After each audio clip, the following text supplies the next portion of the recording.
Olá, gente. Boa noite. Boa noite para você do litoral, especialmente para Pontal do Paraná. Boa noite você de todo o estado do Paraná e do Brasil, né? Porque rede social não tem, vai nas nuvens até, né? As imagens, a live, né? Tudo. O litoral do Paraná com certeza vem um número elevado de infectados, em razão de que não tivemos boletim sábado e nem domingo. Então, hoje é uma somatória de 3 dias, por isso o Pontal do Paraná hoje assustou o povo, né? 28 infectados e 3 mortos em todo o litoral. Graças a Deus, nenhum óbito aqui em Pontal do Paraná, né? Não que a gente se alivie aqui com os demais municípios, mas tivemos um de Antonina, um de Paranaguá e uma pessoa de Matinhos que entraram em óbito e 28 infectados aqui em Pontal do Paraná. Daqui a pouco você vai saber quais são os balneários que esse povo... E o que a gente viu é muita criança, adolescente, gente jovem sendo infectado pelo coronavírus. Também hoje o nosso entrevistado do dia é o Roberto Stelmachuk. Stelmach. O nome do homem nós temos lá o Stelmachuk lá de São José dos Pinhais, que é material de construção. Stelmach. Roberto é presidente do Conselho Comunitário de Segurança de Pontal. Roberto é vice-presidente da CIAPAR, é um empresário bem sucedido também em Pontal do Paraná. E vai falar para nós de segurança, vai falar dos projetos da CIAPAR. Vem aí esse Banco Cressol, essa cooperativa de crédito, uma série de coisas. E você poderá perguntar. O que você quiser saber dentro do que seja a área do Roberto aí, você pode entrar e perguntar. Pode perguntar, vai responder. Ele não é candidato a nada. Só para esclarecer você, ele é uma pessoa que luta e torce sempre para que as coisas aconteça da melhor forma. Então não adianta fazer pergunta política, porque não tem nada a ver com pergunta política, ô Roberto. Boa noite. Daí, Roberto, tudo tranquilo? Se quiser tirar a máscara, pode ficar à vontade, que fica melhor aí para o pessoal poder te acompanhar. Boa noite a todos que estão nos acompanhando. Boa noite, Taíco. Boa noite à sua equipe. É um enorme prazer estar aqui com vocês hoje para a gente falar um pouco sobre a nossa Pontal do Paraná.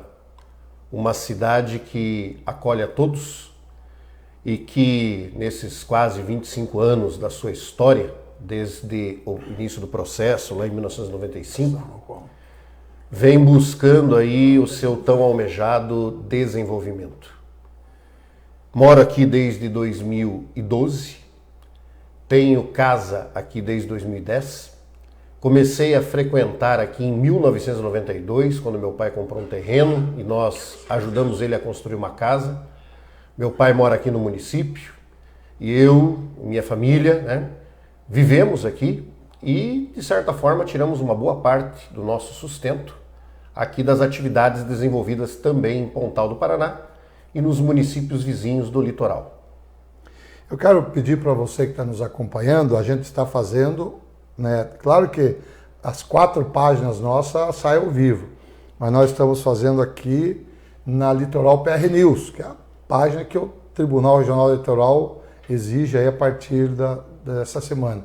Então, você que está nas outras páginas, se quiser fazer algum comentário ou alguma pergunta para o Roberto, de preferência venha para o Litoral PR News, senão a gente vai buscar a tua pergunta lá, não tem problema nenhum. Um abraço aqui para o Mofilha, a Silvana, a Elemira, o Eliel que é a estrada já, a Lucena, o doutor Zanon, o delegado, já por aqui.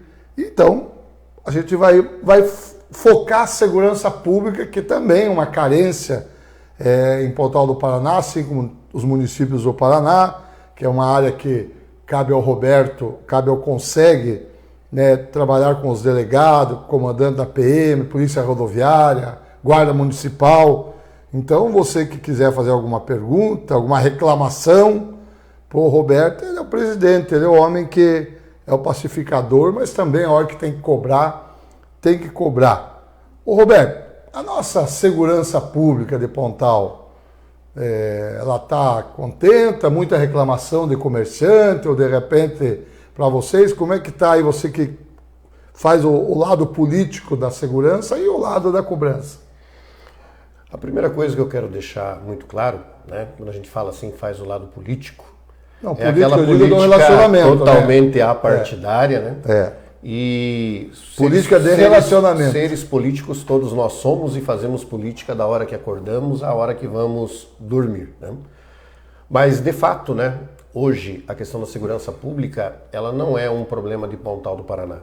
Se a gente for olhar, é um problema global, né? E lógico que a nível de Brasil, né, por sermos talvez um país ainda em desenvolvimento, temos muito que evoluir na questão da segurança. O estado do Paraná, dentro desse contexto nacional, tem problemas. O maior problema hoje, né, não é a questão de estrutura física, nem de equipamentos. O maior problema hoje é efetivos. Tanto que, né, talvez alguns já estejam acompanhando, está reaberto o concurso público para a Polícia Militar e para a Polícia Civil aqui do estado do Paraná, justamente com o objetivo de ajudar a sanear a falta de pessoas, de profissionais da área de segurança pública.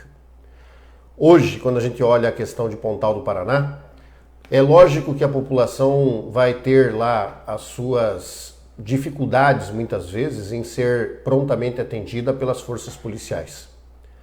Essa não é uma realidade nossa, essa é uma realidade de todo o estado. Com um detalhe, hein? Nós estamos muito bem comparados com vários outros municípios do nosso Paraná. Existem, por exemplo, cidades, né, que são atendidas por uma única equipe, por uma única viatura, por um único grupo de pessoas, né, que dividem-se em 5, 6, 7 municípios diferentes. Nós somos privilegiados porque nós temos aqui no município um pelotão. O nosso pelotão, é bem verdade, ele ainda não está com o efetivo adequado ao tamanho que o município tem hoje. O nosso projeto de pelotão é de mais de 10 anos atrás, o que significa uma realidade populacional de pelo menos 10 mil pessoas a menos no município, que numa época como essa da pandemia, onde seguramente o município dobrou a sua população, porque muita gente veio de Curitiba, da região metropolitana e de outras grandes cidades do interior do Paraná e está praticamente residindo em Pontal. E o nosso efetivo continua o mesmo para a Polícia Militar, continua o mesmo para a Polícia Civil e continua o mesmo para a Guarda Civil Municipal. Falando em Guarda Civil Municipal, Taico, dá para aproveitar hoje e dar os parabéns, né? A Prefeitura assinou, enfim, um convênio com a CESP, a Secretaria de Estado de Segurança Pública. A partir de agora, né, o município, através da Guarda Civil Municipal, está interligado ao banco de dados da Polícia Militar, da Polícia Civil. Os boletins de ocorrência da Guarda Civil Municipal passam a ser exatamente os mesmos que são feitos pela Polícia Militar e pela Polícia Civil. E isso já era uma reivindicação antiga do CONSEG, desde a época do meu antecessor, do Dr. João Carlos Lima, e que a gente não conseguia. Há 3 semanas atrás, nós estivemos lá com o Coronel Marinho, nós fomos lá na hora do almoço fazer para ele uma visita, ele prontamente nos recebeu, e nessa conversa, dentre outros assuntos, foi citado as deficiências que nós tínhamos. Da Guarda Civil Municipal, a falta da integração, a necessidade de ela ser capacitada e devidamente armada. Para a Polícia Civil, a doutora Luciana Novaes, que é chefe de gabinete hoje lá na CESP, nos prometeu uma movimentação de investigadores. Nós devemos receber, dentro dos próximos dias, mais 2 investigadores para a Polícia Civil. Uma reivindicação que nós levamos, né, até o CESP em nome também do doutor Carlos Alberto, nosso atual delegado. Da Polícia Militar, né, nós temos hoje, com foco nas ações de Pontal do Paraná, o Serviço de Inteligência. Lembrando que... P2, isso. Serviço secreto, que muitas vezes... Tem Rotan também hoje, né? A Rotan também, né? Ela não está aqui todos os dias, mas ela está disponível para nós todos os dias. Lembrando que a Rotan é a linha de choque hoje da Polícia Militar, né? Bem armada, né? Um efetivo bem capacitado. Então, se nós temos deficiências, temos, e eu diria assim para vocês que são nossos telespectadores hoje aqui, nós podíamos encher a cidade de polícia e nós não vamos conseguir resolver os problemas da segurança pública. Porque problema de segurança pública está atrelado à boa educação, está atrelado principalmente à geração de empregos, né? E principalmente a nós termos algumas políticas públicas que obviamente vão diminuir os efeitos da criminalidade e da marginalidade. Ô Roberto, semana passada o pessoal reclamou e ficou preocupado porque teve um incêndio numa residência em Pontal do Sul. O caminhão de combate a incêndio quebrou o caminhão, não tinha o segundo caminhão, teve que vir de Paranaguá o apoio, né, com água para, evidentemente, apagar o incêndio. Quer dizer, então, imagine um caminhão sair de Paranaguá para vir combater um incêndio em Pontal do Paraná. E a gente sabe que o Corpo de Bombeiro tem um fundo, ele tem uma, né, não sei, é evidente que quebrar um caminhão, quebrou equipamento, né, que jogava água, injetava água, mas ter um caminhão só é uma situação que praticamente a casa desapareceu. Agora, se conseguisse dar o combate ao incêndio, então aí nós já entramos numa precariedade. A semana passada, na prática, a gente já viu que quando precisou do Corpo de Bombeiros, não os policiais, mas a estrutura em si falhou e uma casa foi totalmente consumida pelo fogo, até esperar vir um caminhão de Paranaguá. Mais uma vez eu diria o seguinte, né? Quantas cidades do Paraná que não tem uma unidade do Corpo de Bombeiros? Então, logicamente, estaria numa situação muito mais precária do que a nossa. Mas aqui é litoral. Aqui tem uma cidade que tem 400 mil pessoas no final de ano, né? Todo mundo usa as praias nossas, todo mundo usa, né, o seu lazer pela Ilha do Mel. Então, os municípios, não só Pontal, eles não podem ser visto o Pontal do Paraná como você vai ver lá Paulo Frontin, município lá que é mais agrícola do que, né? O Pontal é uma cidade turística, nós temos aí a Ilha do Mel, tem Pontal, Matinhos, então eu acho que também tem que ser bem menor, não podemos se conformar porque os outros municípios pequenos lá, Pato Bragado, Itapiruçu, não desmerecendo esses municípios, Doutor Ulisses, eles são extremamente agrícolas, nós somos turismo. Né? Não, concordo com você, né? Mas apenas terminando a linha de raciocínio, no geral, né, quando a gente analisa a nossa estrutura de litoral, nós vamos perceber que todos os municípios do litoral têm as suas unidades do Corpo de Bombeiros. Né? O Corpo de Bombeiros no estado do Paraná, ele é militar, portanto vinculado à mesma estrutura, né, da Polícia Militar. E aqueles problemas que normalmente nós vamos observar, né, na Polícia Militar, nós também vamos observar para os bombeiros. Então, queira ou não queira, o nosso primeiro problema sempre vai ser, então, a questão de efetivos. Né? No caso aí do caminhão de bombeiros, né, eu acredito que nós estejamos dentro daquilo que está previsto hoje, que é ter um caminhão com porte suficiente para fazer esses atendimentos. Entendendo que, né, se pudéssemos ter 2, ótimo. Nós temos ainda uma vantagem que a grande maioria dos municípios do Paraná não tem. Nós ainda temos dinheiro do Funrebom.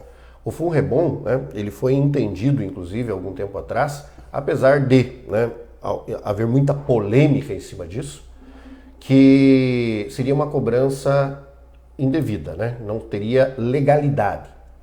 Mas nós temos ainda no município de Pontal do Paraná um caixa que garante a sobrevivência, né, nesse aspecto, principalmente de investimentos estruturais do bombeiro, por aproximadamente 2 anos. Eu estive na semana retrasada com o Tenente Tiago, que é o nosso comandante aqui do Corpo de Bombeiros, e ele, até aproveitei um dia que você mesmo questionou a questão da ambulância, né? E fui lá conversar com ele até para entender um pouquinho mais. Esse caso aí, aqui em Ipanema, eu fui chamado para fazer a matéria, quis fazer, porque o cidadão, o senhor de idade, caiu do telhado, se lesionou, né? E ficou 1h30 para o bombeiro chegar, a ambulância chegar. E daí foi naquele período que também os telefones estavam com o problema do vendaval, não funcionava o telefone. Demoraram 1h30. Eu cheguei 2 vezes de carro lá no quartel, né? E eles mandaram um caminhão porque não tinha ambulância do SEAT. Veio um caminhão socorrer, depois chegou uma viatura do SAMU. Veio um caminhão de combate a incêndio resgatar uma pessoa que caiu do telhado e estava lesionada no chão, um senhor de idade, né?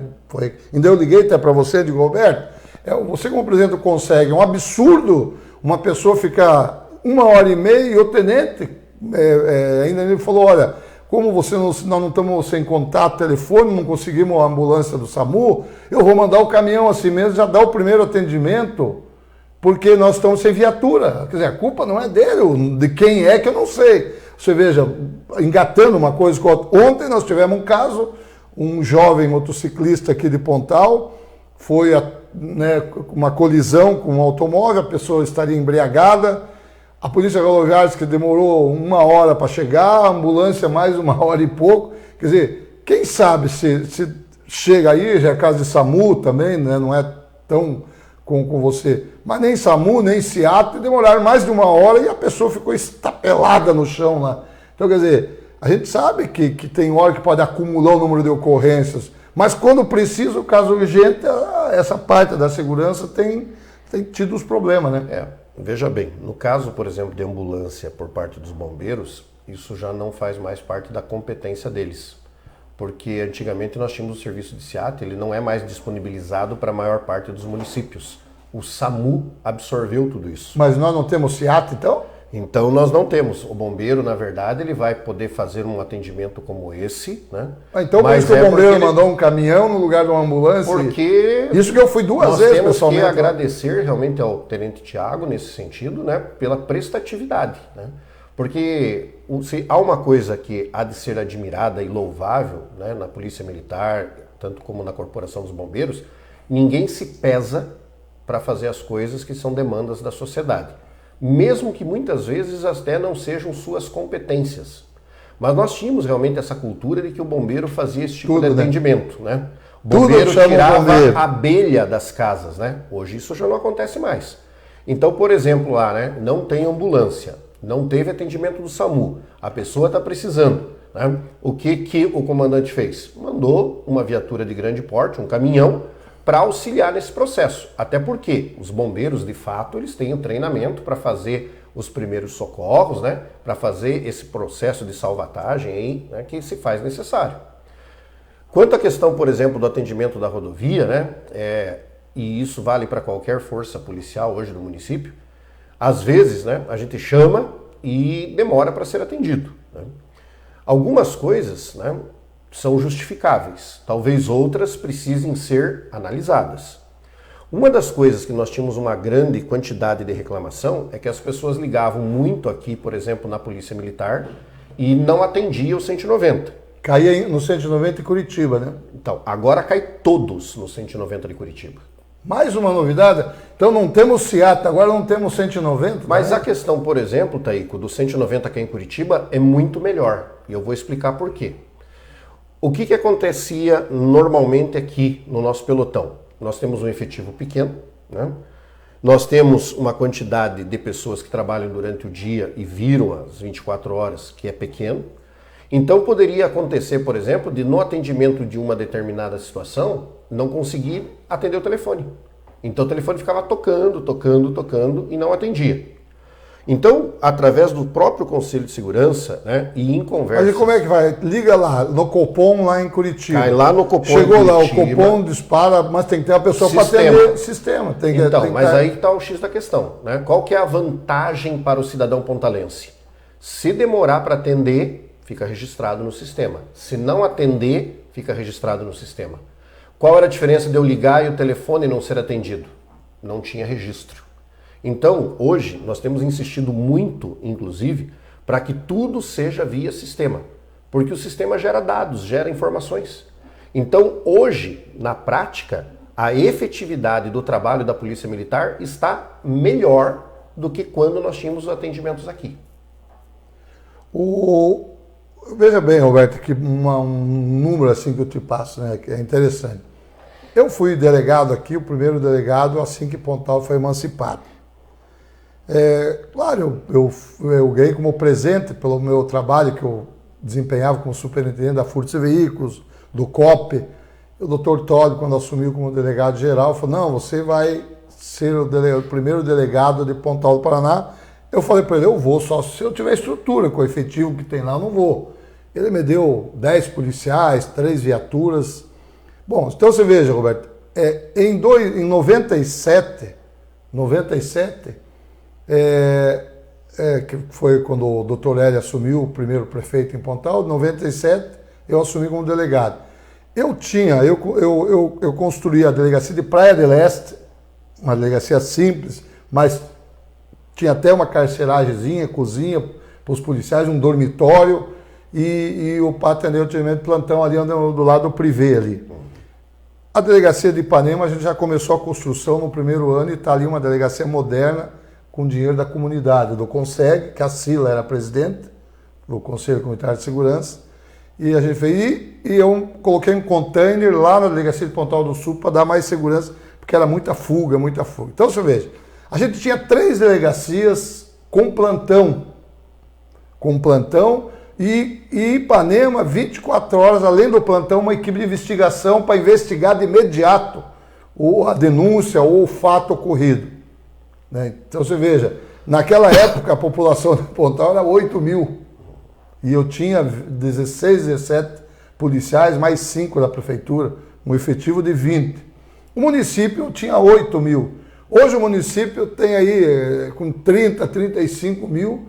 E os delegados, coitados, que passaram por aqui, ou que está hoje, o município tem 35 mil habitantes, as 2 delegacias foram fechadas, de Pontal do Sul e de Ipanema, por falta de efetivo e para concentrar na delegacia de Ipanema. Né? E a delegacia de Ipanema fica somente para cuidar do prédio e dos presos. Quer dizer, então você veja a dessegurança, como diz. Eu tinha, quando o município 8 mil habitantes, eu tinha quase 20 policiais. Hoje o município tem 3 vezes mais população e tem 80% a menos policiais. Quer dizer, não dá para exigir milagre também da segurança pública, né? Isso, a nível de polícia militar, também era a mesma coisa. Mas eu falo da minha casa, que é a Polícia Civil. Quer dizer, então, a gente não pode exigir, né, Roberto? Isso é no Paraná todo, né? E no Brasil, esse drama das aposentadorias, os policiais se aposentaram, não ficaram um dia além do tempo, né, na carreira. Então, não dá para fazer milagre na segurança, né? A Polícia Civil, quando comparado à Polícia Militar, talvez ela tenha até mais dificuldades mesmo no sentido hoje de operacionalização, principalmente de mão de obra. Nós ficamos aqui por um longo período, por exemplo, sem ter escrivão de carreira. Eu tinha 3 nesse tempo. Eu tinha um escrivão em cada delegacia dessa. E aí o nosso escrivão é sempre um ad hoc, né? Então ele é sempre um substituto, normalmente um colaborador, um servidor público cedido. Hoje nós temos gente da Guarda Civil Municipal apoiando aqui a nossa Marinho, delegacia. Excelente funcionário que está. E nós conseguimos, no mês passado, né, numa visita que fizemos ao prefeito, junto com o delegado, o doutor Carlos, a sessão de estagiários, né, estagiários de direito para trabalhar na delegacia. Então nós temos lá 2 estagiários, através da prefeitura, que auxiliam nos processos administrativos. Nesta visita que nós fizemos há 3 semanas atrás ao Coronel Marinho, nosso secretário estadual de Segurança Pública, nós tivemos a oportunidade de conversar com a doutora Luciane Novaes, ela hoje é chefe do gabinete, e nós olhamos junto com ela, né, a distribuição de efetivo da Polícia Civil no litoral. E eu pedi que ela fizesse a comparação com o número de inquéritos abertos. Nós somos hoje a delegacia que tem o menor efetivo disponível, inclusive considerando que tem gente afastada por causa do Covid, considerando que nós vamos ter afastamento agora justamente por causa do processo eleitoral, né? A pessoa tem que se afastar da função. Os que são candidatos. Que são candidatos, mas temos o maior número de inquéritos. Então nós saímos de lá com a certeza de que vamos receber 2, né? Provavelmente remanejados de outras cidades aqui do litoral, já para ajudar nesse processo. O que menos fazemos hoje é investigar. Sinal que tem a competência, mesmo com efetivo reduzido, de produzir, né? Através dos inquéritos policiais. Né? O nosso grande problema muitas vezes aí é o tempo, né, Taíco? Você sabe, como você mesmo falou, você foi da casa, né? O que a população quer e precisa é que o tempo entre o início de um inquérito e a sua finalização seja rápido. Então hoje nós temos uma dificuldade muito grande no processo investigativo. E esse problema era maior até outubro do ano passado, onde nós chegávamos a ter na carceragem provisória mais de 30 pessoas. Lembrando que o lugar, né, não foi projetado nem para 6. Então, além daquela condição muitas vezes, né, que é até desumana, né, nós tínhamos que ficar buscando alternativas, não apenas pelo Conselho de Segurança, mas principalmente através do Conselho da Comunidade, ao qual eu estou secretariando, né, faz duas gestões já. E o Conselho da Comunidade é responsável por isso. E aí, Conselho de Segurança, Conselho da Comunidade subiram a Curitiba, fomos até o DEPEN, sentamos com o Dr. Caricati, 2 vezes consecutivas, e depois de muita pressão nós conseguimos esvaziar a carceragem. Quando o pessoal saiu para a Operação Verão, né, que é normal acontecer isso, você sabe que na Operação Verão esvazia, nós vínhamos conseguindo, até agora o mês passado, manter uma média de 4 a 5 pessoas no máximo na carceragem, porque na antiga delegacia de Paranaguá, né, lá onde funcionava a subdivisão, foi ampliada a carceragem, para que ela se torne um polo para receber os custodiados provisórios dos municípios do litoral. Deixa eu dar um abraço aqui, mandar uma boa noite. Falei aqui já, Dr. Zanon que está nos assistindo, Eliel, José Ferreira, o Emídio Barão, o Dirceu Marcondes, obrigado aí, Dirceu, pelas palavras, o Márcio Costa, a Adriana Ferreira, a Eliane e o Márcio aqui do Supermercado Colorado, Altair de Brito, o Elcio Nascimento falando aqui, boa noite, Taíque, boa noite, Roberto, presidente do Consegue, Fábio Henrique, o Márcio Costa, deixa eu ver mais aqui, a Vani Souza, Márcio Costa, Fábio Henrique, Zico Isidoro, Edson Oliveira Júnior, o Marco Aurélio Chagas, Pontal 40 graus, o delegado Lúcio Lug também está aqui nos assistindo, e o Mário José também. Eu quero aproveitar aqui, o pessoal também me perguntando aqui, tá aí, e o coronavírus, como é que está em Pontal do Paraná hoje? Infelizmente, foi uma bordoada aí, né? 28 casos de pessoas infectadas, só que a gente quer explicar aqui para você que esses 28 casos são referentes a sábado, domingo e hoje, né? Não é somente pessoas infectadas hoje. Então, são boletins, não tivemos boletim no final de semana e tivemos somente hoje. Deixa eu ver aqui, já vou aproveitar aqui e dar o pessoal, Roberto. A gente percebe que o pessoal acha que também, antes era uma angústia saber quantos infectados, quais os balneários que eram os infectados. Hoje o povo parece que já está mais amortizado, assim, o povo está mais, sabe, não é mais aquele desespero que era, e tá aí, e às vezes se atrasava 10 minutos, o povo ficava até cobrando a entrada no ar.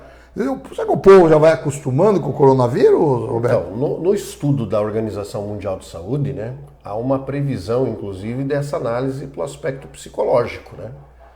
Ou seja, queira ou não queira, lá em março, né, quando lá no dia 19 de março para o 20, nós recebemos a notícia, né, dessa pandemia chegando ao Brasil, o mês de março e o mês de abril, eles foram altamente impactantes. Então, teve aquelas pessoas que, de fato, entraram em total reclusão doméstica, né? Não saíam para fora, não iam para as ruas. E, em paralelo a isso, sempre vai haver aquele que não está nem aí também, né? Mas o que eu gostaria de comentar, aproveitando a deixa desse assunto, né? O Consegue hoje ele tem uma cadeira no comitê de crise, né? Então, a sociedade civil organizada, ela está representada hoje pela CIAPAR, né, pelo Hércio, e também pelo Conselho de Segurança hoje na minha pessoa. E o que a gente tem procurado fazer é justamente mostrar para as pessoas, né, os números são crescentes? São crescentes. Mas se nós olharmos o nível de gravidade para a maioria das situações, né, bem como os números em geral, graças a Deus, nós temos taxas de recuperação muito boas, né? Felizmente, né, apesar de às vezes aparecer algumas notícias que são fakes, né, dizendo que o Hospital Regional de Paranaguá está bugado, que já estourou a sua capacidade, isso não é verdade, né? Trabalha-se no limite, como sempre se trabalhou, essa é uma realidade da saúde pública, né? E nós temos aí alguns privilégios de ter contatos dentro do hospital, né? A minha irmã, por exemplo, trabalha no hospital, né? É responsável pela área de assistência social. Então, é aquilo que chega de informação, nós procuramos checar sempre se tem procedência ou não, né? E o que ela procura nos dizer, né? Vivemos sim um momento que nós não gostaríamos de estar vivendo, esperamos que passe o mais brevemente possível, né? O Hospital Regional, né, ele está atendendo as demandas do litoral do Paraná, né, com as dificuldades que sempre teve.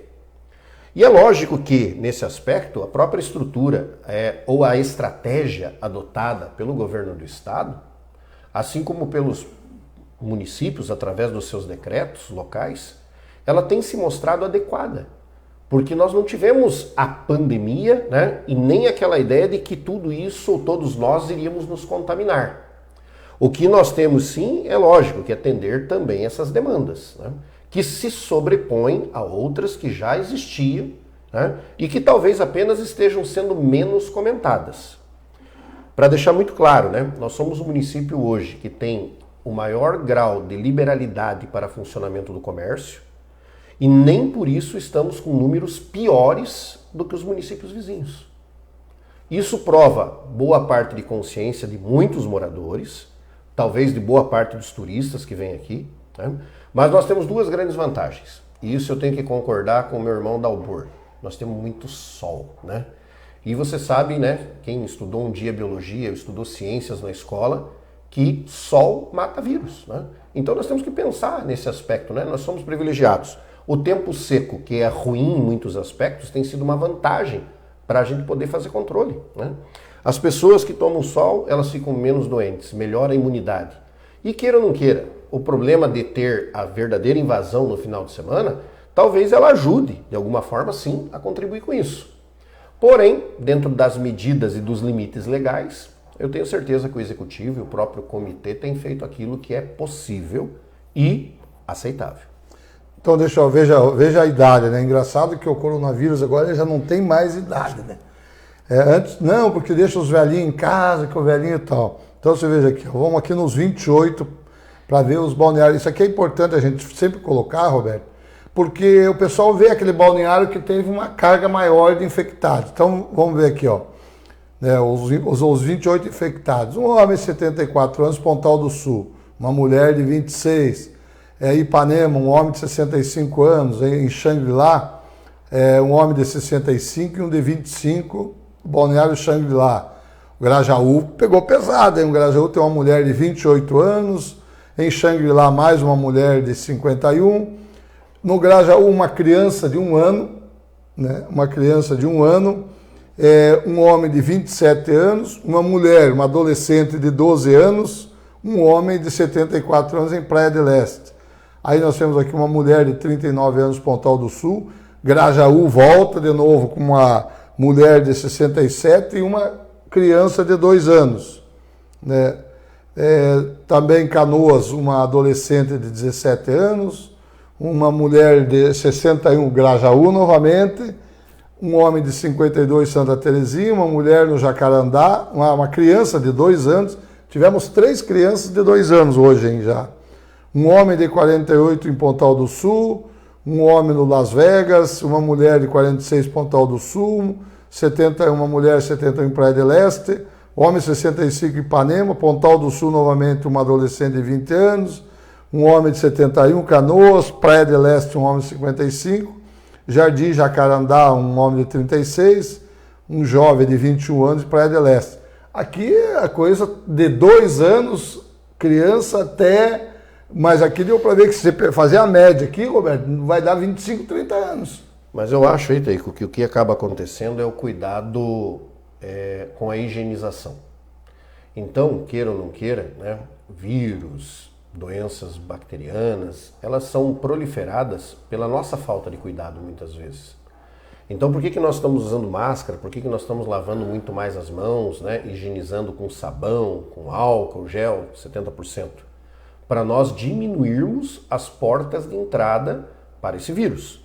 O que acaba acontecendo, né? Basta a gente sair pelas ruas e você vai ver que, como nós comentamos no início aí da reportagem, tem pessoas que não estão nem aí, né? E essas pessoas, elas se tornam vetores. E o vírus, ele não vai escolher o senhor porque ele tem 70 anos. O vírus vai escolher o ser humano hospedeiro, que pode ser uma criança de 1 ano, pode ser uma criança de 2. No geral, o que a gente tem que pensar é assim, né? Crianças até 1 ano de idade são mais vulneráveis. Pessoas idosas são mais vulneráveis. Não é o fato de estar com uma população de média idade ou de crianças ou jovens infectados que significa óbitos. O que nós vamos ter, muito provavelmente, é uma chance muito maior dessas pessoas, inclusive, se recuperarem. Agora, qual é o risco? O risco é aquela pessoa que já tem alguma outra doença ou que tem o seu organismo fragilizado por algum motivo, né? Aí não tem idade e automaticamente o risco de desenvolver o Covid é muitas vezes maior. Agora, e criança, Roberto? A gente viu aqui 3 crianças de 2 anos de idade. A gente fica imaginando, evidente que uma criança de 2 anos de idade foi contaminada, não provocou, né? Que nem, claro que dá para usar uma máscara, mas 2 anos está começando a andar, né? 2 anos, os pais que levaram o coronavírus para dentro de casa, né? O pai, um parente, alguém que acabou indo e levou o coronavírus para dentro, né? Porque uma criança é um anjo que não tem... Eu tomo por base, sim. Eu tenho uma filha de 3 anos, inclusive ela faz aniversário, vai fazer 4 anos agora no próximo sábado, né? Mas eu tenho que elogiar o trabalho que foi feito nos nossos CMEs. Porque quando as aulas foram encerradas, ela já sabia cantar uma musiquinha do coronavírus, que dizia que tinha que ficar sem abraço, sem beijinho, sem aperto de mão, né? Parabéns aí para a tia Norma, que é professora da minha filha, uma excepcional profissional da nossa Secretaria Municipal de Educação.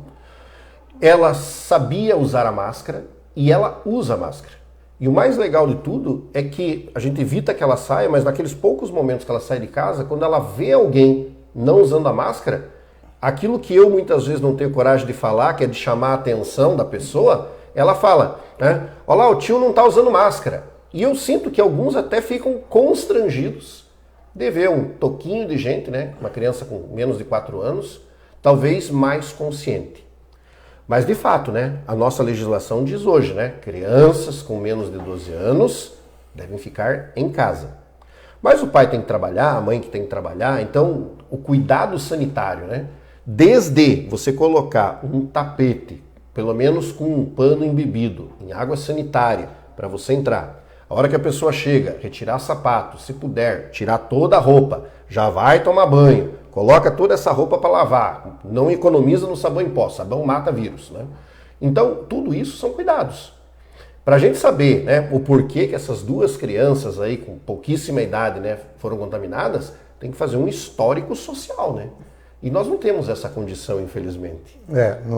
Mas é a curiosidade que é nossa, é a você que está nos assistindo, né? Como é que foram 3 crianças de 2 anos e também jovens de 15, 16, 17 anos. Aí tudo bem, aí ainda pode ser a circulação, né, da pessoa que acabou pegando. Um abraço aqui para o Altair de Brito, boa noite para o Mário José, o Edson Oliveira Júnior, o Márcio Costa, o Glauber Cruz, que não perde programa nosso, ele se programa ali para hoje, ele foi lá conhecer nosso escritório também, né? Então o pessoal devagarzinho vai nos descobrindo aí, né, o lugar onde a gente permanece mais tempo. Ô Roberto, esse final de semana, já que a tua área é a segurança pública, esse final de semana foi movimentado no litoral, né?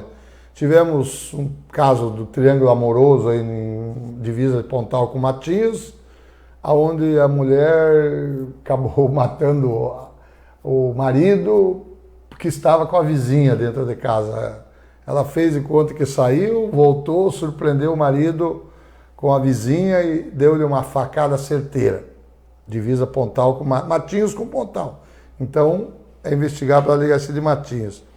Aí tivemos em Pontal, né, um senhor que foi morto a tiros ontem, 2 tiros na cabeça. Né? Saiu para um encontro, segundo a família, estava em casa, recebeu uma ligação e foi a morte que chamou ele, porque sei lá o que ele foi fazer com quem, que acabou morrendo. E daí fechou o final de semana com esse jovem, infelizmente, né, um motoboy, foi atingido por um veículo onde o condutor, totalmente embriagado, disse que cambalhava na rua, largou o carro ali e saiu pela rua cambalhando. Acho que passou até ali pela polícia rodoviária, não sei porque demorou tanto a polícia rodoviária para ir, né, mas um irresponsável do volante. Então, quer dizer, às vezes os casos do litoral ficam quietinho, mas os casos de violência, fora daí o número de arrombamentos que tem acontecido, de um número até inferior, porque tem muita gente nas casas, o ladrão gosta da casa muda, como chama, né? Como eles chamam na gíria, muda, sem ninguém. Então a segurança está razoável. O primeiro caso que você citou é o crime passional, né? Então é aquele que... Pode ter helicóptero, o fato gerador dele, você pode ter a maior estrutura policial do planeta e o crime passional ele vai acontecer, né? O acidente de trânsito ele é uma fatalidade, ele é um incidente no primeiro momento, né? E infelizmente gerou vítima, né? Infelizmente nós temos na 407, né, um histórico, né, que não é tão pequeno de acidentes. A área ali próxima a Paranaguá, inclusive, né, mesmo com as 2 pistas, as pessoas insistem em não utilizar a passarela, cruzam ali, principalmente naquela área de acesso ali para o Porto Seguro, onde tem ali o IF também, né, o Instituto Federal, e acaba gerando muito acidente. Em linhas gerais, né, é uma área muito próxima da Polícia Rodoviária Estadual, né, que teoricamente nós deveríamos ter um atendimento mais rápido. Não tenho condições de falar sobre isso, porque é aquilo que eu sempre digo, né? Pode ser que naquele mesmo momento tenha tido uma outra situação que precisava de atendimento. E não adianta, né? A polícia hoje, ela segue o mesmo escalonamento que nós temos na saúde pública, né? Então temos prioridade 1, prioridade 2, prioridade 3, prioridade 4. Então o que isso representa na prática, né? Muitas vezes aquela pessoa liga lá e falando assim, ó, meu vizinho está fazendo festa aqui de noite e fazendo barulho. Entre atender o furto e atender a festa, a prioridade é o furto. Se eu tiver nesse mesmo instante um homicídio, vai atender o homicídio, vai deixar o furto para depois e talvez ainda para mais depois o atendimento lá da perturbação do sossego, né? Então a gente sabe que isso acontece. Mas aquelas pessoas que muitas vezes, né, elas se sentem prejudicadas por isso, todos os nossos serviços de polícia têm uma coisa chamada ouvidoria. E eu costumo dizer, né, o CONSEG, ele é uma linha de comunicação com as forças policiais, a nível local e a nível estadual. Quando você deixar de ser atendido, é interessante procurar, por exemplo, no caso da Polícia Militar, ir até a Praia de Leste e pedir para fazer um relato à ouvidoria.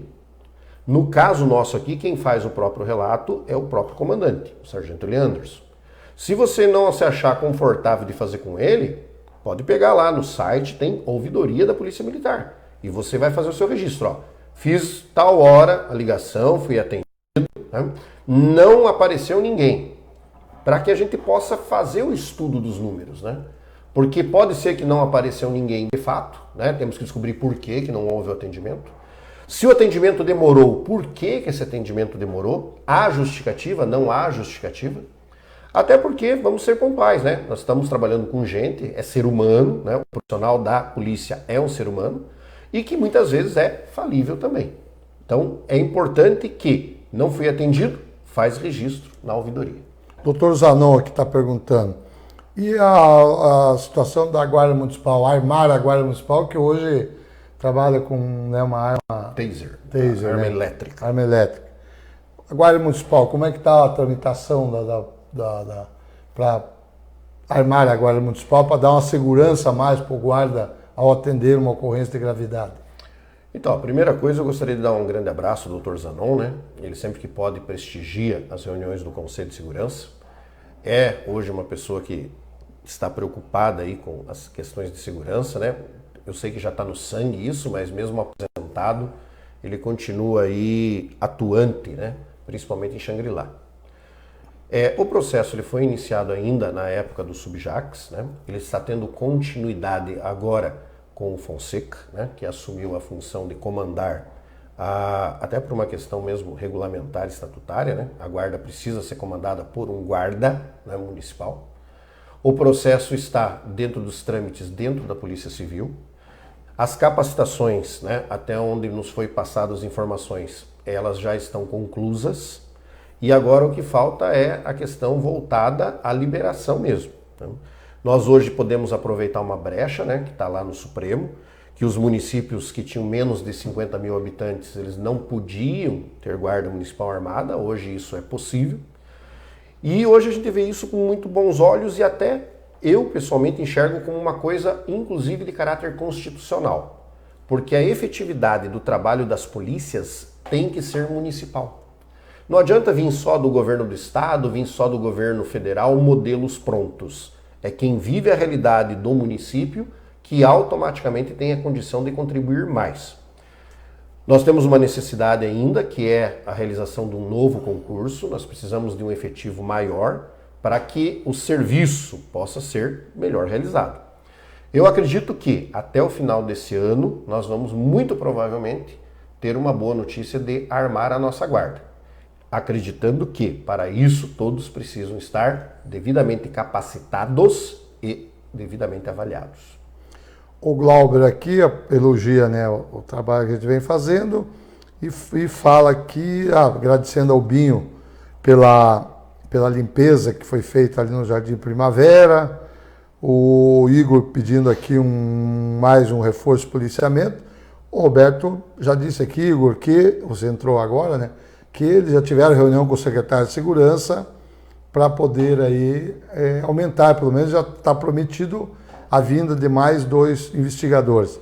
O Dega não dá nem nega, né, Dega? O Dega dizendo aqui que ele quer saber dos 3 milhões que veio para atender o Covid. Ninguém fala nada, só Paranaguá que atende. Dega, esse 3 milhões não é só para o Covid, também veio para socorrer os municípios no Brasil, né, um recurso federal. Mas aí perguntar para o Roberto, o Roberto não sabe do caixa do município, que é feito... Só queria deixar uma coisa muito clara, as pessoas às vezes confundem a questão de competência, né? Agora há pouco eu comentei, por exemplo, que nós estamos no comitê de crise. O comitê de crise, ele não tem atribuição financeira, então ele não mexe com nada de dinheiro. Tudo que é dinheiro que vem para o município segue todas as regras de todos os tempos, né? E as questões legais. Então, tem que ter prestação de contas, tem que ter portal da transparência, né? Para que a própria população saiba como está sendo utilizado o dinheiro público. Mas só para deixar muito claro, o comitê de crise, né, que trata das questões principalmente de ordenamento para abrir, fechar comércio, né? Que hoje, volto a insistir, somos um município que tem maior nível de liberalidade, né? Não trata de dinheiro. Teco Paris, nosso Teco aqui também mandando um abraço. Deixa eu ver aqui. Roberto, aproveitando, você é vice-presidente da CEAPAR, vamos falar agora de coisa boa para o município. A gente está vendo ali um ritmo acelerado a obra do Cressol, né, da nossa cooperativa de crédito. Como é que está a programação? Explica para o povo um pouco. Teremos aí um banco, mais um belo trabalho do Erso, de você, da diretoria da CEAPAR, trazendo aí praticamente uma agência, porque vai poder fazer quase todos os trabalhos, acredito eu, dentro lá, né? Ou será exclusivo só para cliente Cressol? Veja bem, o que acaba acontecendo, né, é que a primeira coisa que precisa ficar muito clara, né, a CEAPAR tem uma história, né? A vinda da Cressol, ela começa ainda na época do Gilberto Espinosa, né? As primeiras tratativas, os primeiros contatos. Aí nós tivemos, no ano passado, né, a possibilidade do Cressol começar a operar em Pontal do Paraná numa sala cedida dentro da associação comercial. E aí nós começamos, principalmente com a superintendência da cooperativa de crédito, buscar, né, terreno para construção, o investimento por parte deles, e nós temos já agendado para o dia 15 de outubro, se não me falha a memória, é uma quinta-feira. Já tem data marcada para a inauguração. A inauguração da agência ali na frente da Pontale, né? Muitos de vocês já devem ter passado ali, viram a obra, né? Existem alguns outdoors, inclusive no município, dizendo que estamos fazendo uma agência especialmente para você. É um banco para todos, né? Não é exclusivo para associado, não é exclusivo para o comerciante ou o empresário. Eu, por exemplo, tenho conta lá da minha empresa, tenho conta pessoal, né? E não escolhi isso pelo fato deles estarem lá ou nós queremos trazer o banco para cá, né? Cooperativa de crédito, ela te dá a possibilidade de você ser dono do banco. E isso é uma coisa bacana, interessante. Porque as taxas são mais competitivas, né? Os valores cobrados de tarifas são menores. Então eu mantenho lá minhas operações no Banco do Brasil, mas a Cressol está se tornando o carro-chefe. Inclusive, só para você ter uma ideia, né, nós estamos agora finalizando todos os estagiários, né, da associação comercial, quando começarem agora os seus contratos de estágio, já saem com conta aberta no Cressol. Então, é a possibilidade de nós pontalenses fazermos principalmente, né, as nossas operações bancárias em algo que é nosso, né? Porque, veja, é cooperativa de crédito, não é um banco comercial. Faz tudo que um banco comercial faz. Inclusive, eu quero aproveitar aqui a oportunidade e dizer o seguinte. Você, empreendedor, do MEI, do microempreendedor individual, até o pequeno e médio do município, né? Hoje nós não temos grande aqui no município, né? Pelo menos não no aspecto estatístico. Mas você que está passando por dificuldade, e essa dificuldade é oriunda da crise do Covid, ou seja, a partir de março e abril você teve problema para pagar suas contas, você vai até a Ceapar hoje, conversa com o Fabiano, que é o nosso presidente, né, perdão, é o nosso gerente aqui do banco, né, que está sendo aberto em Pontal do Paraná. Ele já faz todas as operações necessárias. Mesmo que você esteja em débito com alguma coisa, sendo coisa nova, ou seja, de março para cá, é resultado da crise do Covid, ele vai te ajudar a você pagar essas contas e dar uma equilibrada no seu caixa. Agora também não adianta o cara que está devendo lá desde 2017, 2018, está serasado, ir lá achando que vai ser milagre, né? Não é essa a situação. Mas a Cressol assumiu com a associação comercial o compromisso, está dentro do nosso pacote anticrise, de atender de forma diferencial os nossos empresários aqui no município. Roberto, o que você depois o que você tem de ideia? Você trouxe um papel aqui, né? Claro que se surgir alguma pergunta que precisasse uma pesquisa, o que você tem para a gente ir encerrando, caminhando para encerrar? Passa o tempo, já estamos uma hora aqui papeando. O que você tem de importante para o povo de Pontal do Paraná, que eu não te perguntei?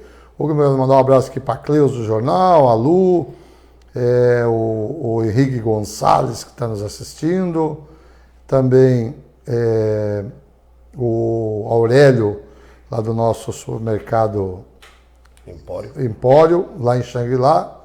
A galera assistindo aqui, mandando um abraço para você. O Henrique dizendo que é uma aula de assuntos importantes para apontar a tua entrevista. O que você tem de mais bom para começar essa segunda-feira para o povo de Pontal? Alguma notícia, informação? Então, coisa boa, né? Amanhã, às 19h30, nós vamos estar fazendo uma live e o nosso objetivo é falar um pouco sobre os números de Pontal do Paraná, né? E principalmente falar um pouco sobre as ações da Associação Comercial para essa retomada econômica. Há impactos, né? Muitos setores foram bastante prejudicados. Nós queremos falar tanto dessas questões do pacote que hoje nós estamos oferecendo aí para superar a crise, né? e ao mesmo tempo dar uma visão otimista, do tipo assim, o pior já passou, né? Então agora é a hora de nós estarmos unidos e trabalhando juntos.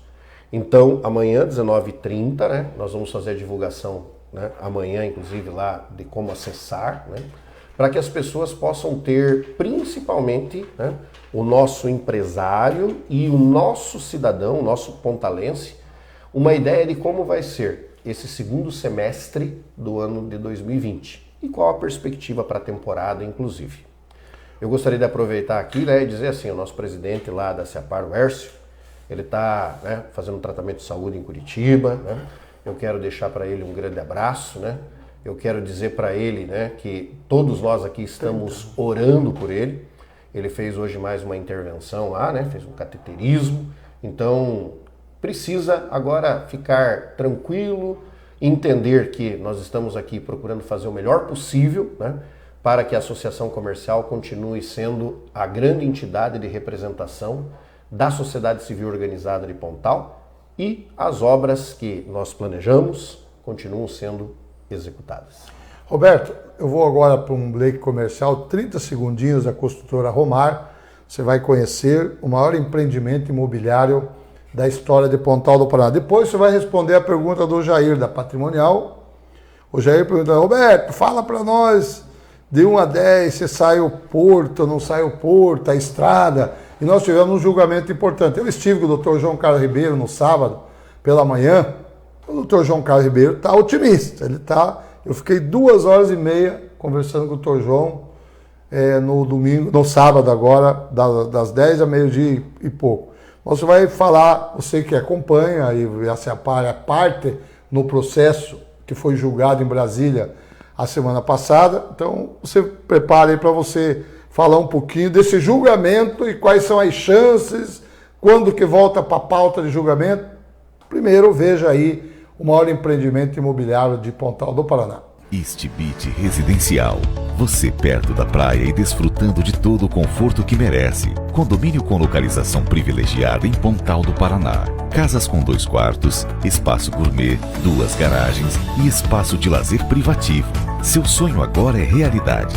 Perto de várias praias e com parcelas a partir de R$ 1.999. Istibit Residencial, um empreendimento Romar Construtora. 3458-5556.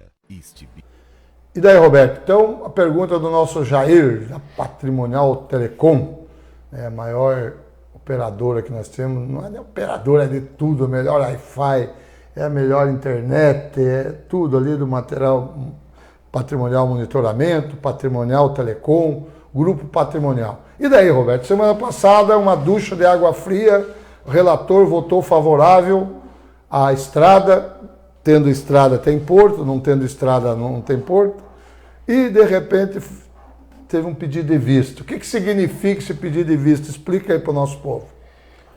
Primeiramente, um grande abraço aí ao Jair, né? De fato, o patrimonial é um sinônimo aí de qualidade no município. Eu não vejo com um olho tão ruim para essa situação, né? O que nós tivemos e que foi fundamental foi o voto favorável à estrada por parte do relator. Então, se a gente olhar, por exemplo, esses colegiados do Supremo Tribunal de Justiça, em via de regra, a maior parte dos ministros membros acabam seguindo historicamente o voto do relator. Então, é ruim, porque nós continuamos naquela incerteza, né? Fazendo votos aí que dentro de 15, no máximo 30 dias, volte à pauta, justamente para bater o martelo, né? E aí o veredito sai, né? No sentido de acolhe esse pedido do Ministério Público, né? Ou mantém a legalidade do processo em si, né? Desenvolvido na época pelo IAP, para que a gente possa ter a estrada o mais brevemente possível.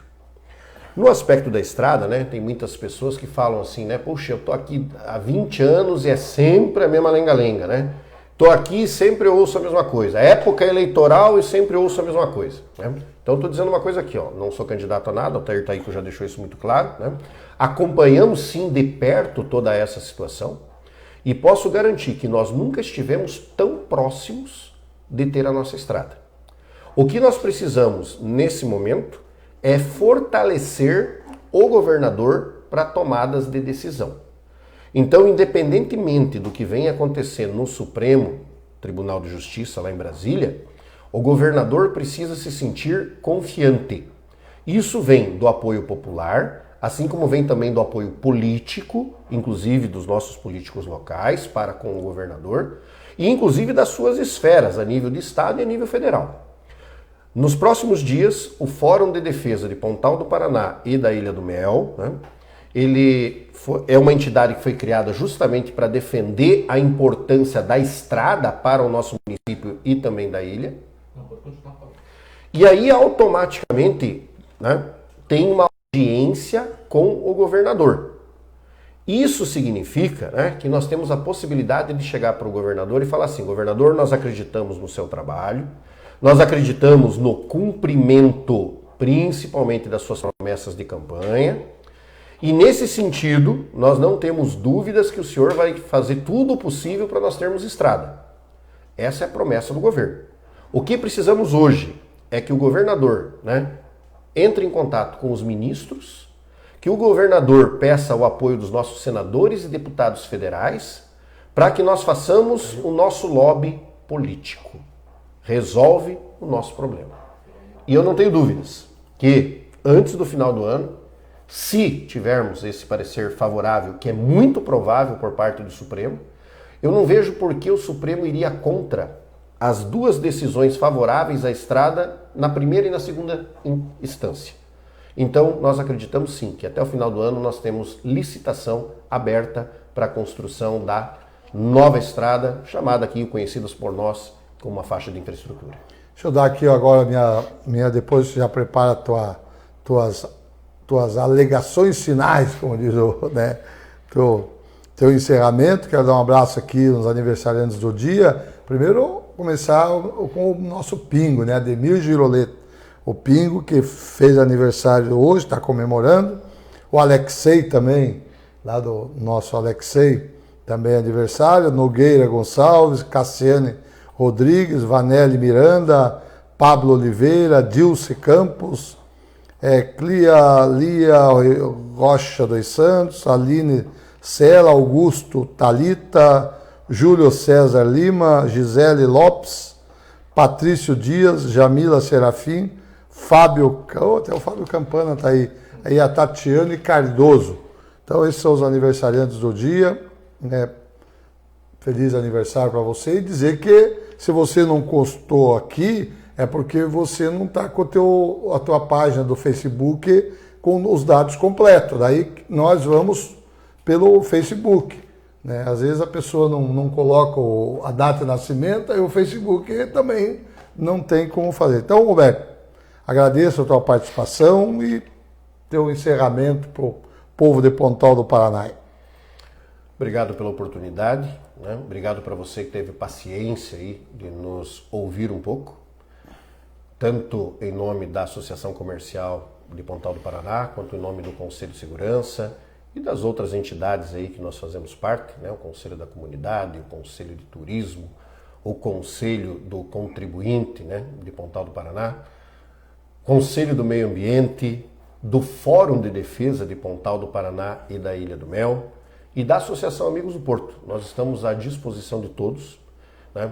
Nós temos uma página totalmente aberta no Facebook, usamos o Instagram, participamos de vários grupos de WhatsApp aqui do município e sempre, no geral, estamos lá na Associação Comercial, estamos lá na CEAPAR, dispostos a recebê-los, tomar um café e conversar um pouquinho sobre o futuro de Pontal, né? Afinal de contas, hoje a Associação Comercial ela move, né? E ela estará lançando aí nos próximos dias um movimento que, sob nenhuma hipótese, é partidário, chamado Por uma Pontal de Ponta. Obrigado pela atenção, obrigado, Taíco. Um grande abraço a todos os nossos ouvintes. Então tá aí, gente, um abraço, uma boa noite para você. Se aqui, de repente, eu passei aqui, não vi a todos aqui se manifestando, né? A gente pede desculpas. Uma boa noite para você que nos assistiu ao vivo, você que vai nos assistir na madrugada. A gente volta amanhã com mais informações. Para você que passou a nos acompanhar agora, então tivemos hoje, infelizmente, 28 infectados, mas se refere a 3 dias, né? 4 dias. Foi sexta, sábado, domingo, né? Então, mais hoje, então deu aí a média de 6, 8, é o que vinha dando a média em Pontal do Paraná, que não está totalmente fora. Que bom se não desse nada.